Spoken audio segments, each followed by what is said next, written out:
All right, good afternoon. Today we are talking about one of the most polarizing figures in history itself, Christopher Columbus. We all know the jingle, 1492, Columbus sailed the ocean blue.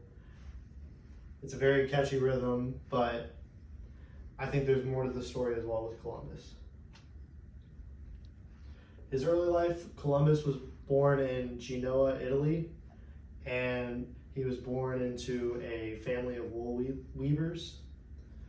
And at 14, he began his interest in being at sea, where he became a sailor and moved to Portugal to support his journey of traveling major long voyages, which was unheard of at the time.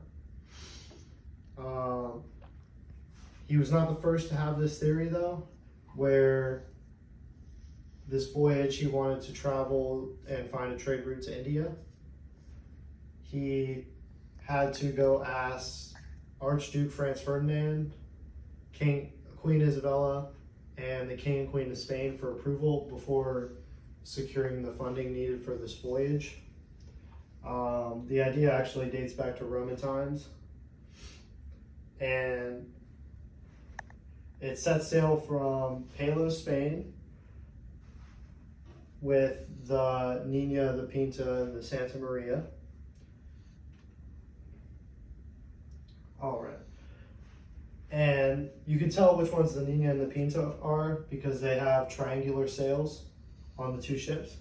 The Santa Maria is more square rigged and it's a lot larger than the other two. This is the first of 4 voyages, but it is by far the most remembered of the 4. Rodrigo Bernajo was the first one to actually discover land, where they landed right here in San Salvador in the Bahamas when Columbus thought he hit India. But Columbus did take credit for being the first one to sight land despite this. He claimed it as for the King and Queen of Spain, even though millions of people had already lived there, and he was nominated as governor of the island. He was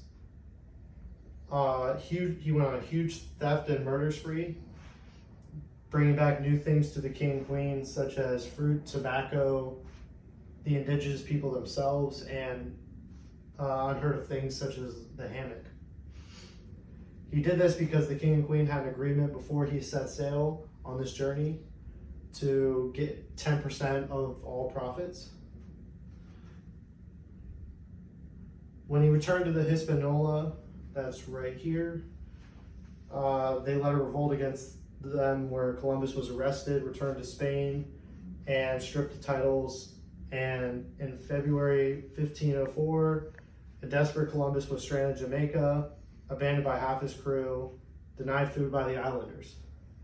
Yet Columbus knew that there was going to be a blood moon and a lunar eclipse in the coming days, and told them that if he didn't give them food, that the moon would turn red, the sun would disappear, and it would show that Columbus was almighty and godlike.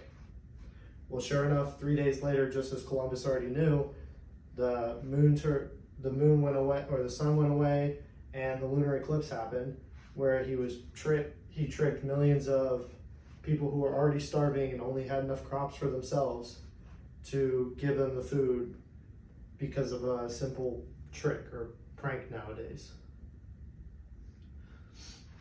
Some interesting facts about Columbus: he would actually never set foot in North America.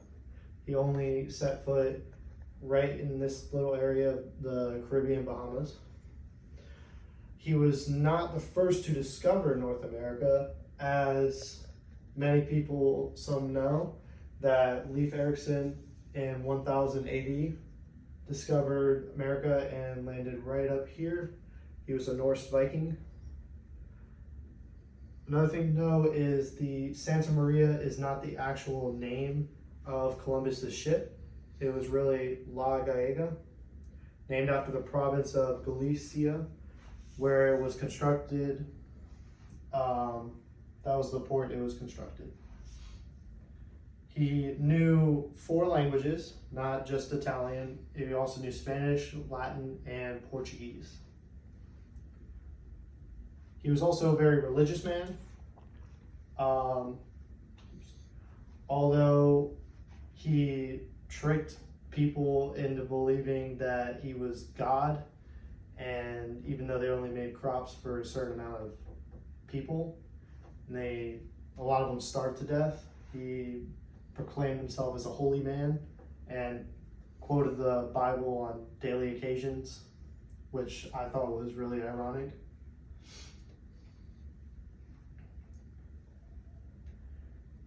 And his legacy. So a lot of people see him as a great explorer. Some people see him as a murderer of indigenous people.